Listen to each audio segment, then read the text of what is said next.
What's up, everybody? Remington from Impulse Creative, and today I'm going to give you a quick tip on how to make a help ticket in a live conversation.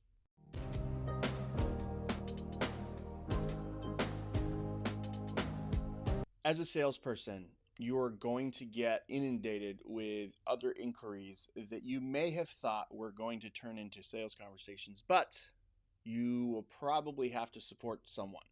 And humans first, customers first, we want to make sure that everyone is lined up for success. But there's a very easy thing that you can do now is you can use the create a ticket feature in Drift to pass the buck over to a support team so that you can stay focused on sales.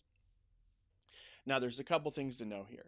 As we get in, there is a complete bot flow that would be able to access a knowledge base and go through and identify these questions prior to you having a conversation.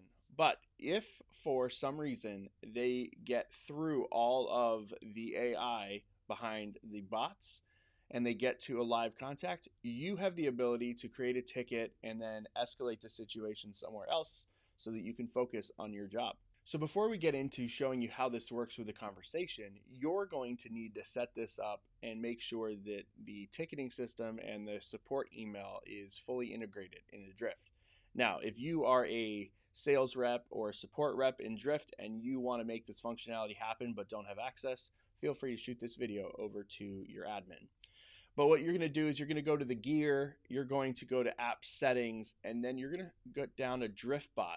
And once you get to the DriftBot page, you're going to scroll on down and you'll see this help, article lookup, and ticket creation. And from there, you will have two features. One is where DriftBot will surface the articles from, and you get to choose whether it comes from any of your individual knowledge bases, or if you have Drift set up, you can set that up there. You're then also going to see this option for ticket creation. Now for ticket creation, if you click this, you'll notice there's none, which is what the default setting is. You have email and Zendesk. Now, email allows for this ticket to be sent over to an individual contact or support system. And the awesome part about it is when it is received as the person who requested the support. So this can be a great way for someone to just get a direct follow-up, and it will work with most, if not any, support systems that allow for email ticket creation. Now, it doesn't have to be an email support system. It could also just be someone who handles support. Maybe you just have a support, unified inbox. It could be a lot of different things. So once you have that set up and you have an email address in here or it's connected to Zendesk, then you are set in regards to your settings.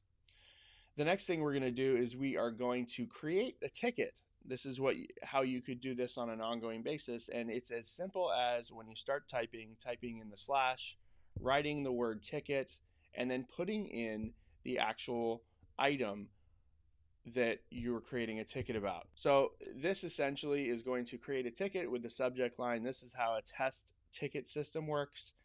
You can press enter, and in a few moments you'll get another internal note that you saw that just popped up that says ticket created successfully. Now, I do want you to know, if you're going through and you're working on creating a ticket, this ticket is sending an email from the individual prospect. So if someone asks a question and you need to create a ticket, first you will have to ask them their email address in the system.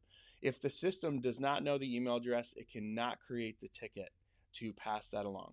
Then the next step is to see how this comes in via email, and here is an example of what to expect. Now, what we have is the individual details. This from is going to be the person who was the individual communicator within the conversation. You'll notice that this email address right here matches this email address right here. So if this was John Doe, it would be coming from John Doe to your support inbox. Now, you'll notice that it has the title, and then it will have all of the communication that happens for up to 30 lines of communication prior to the conversation, and it'll also drop in the link to view more. This can be really helpful and useful for your support team to get the full context of the conversation and allows for you to pass it off and not think about it unless that's your job. So this is a very simple but also a very powerful feature that Drift has implemented, allowing you to forward people or forward contacts to get the support that they need in a very human way. It also allows for you to alleviate the back and forth of knowing which link or anything like that.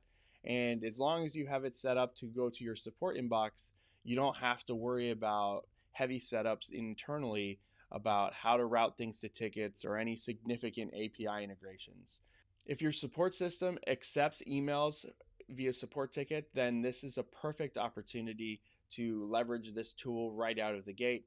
And if you have sales reps that are getting lots of support calls beyond a playbook and setting that up, you can also make it so your support team is able to continue the conversation on your behalf.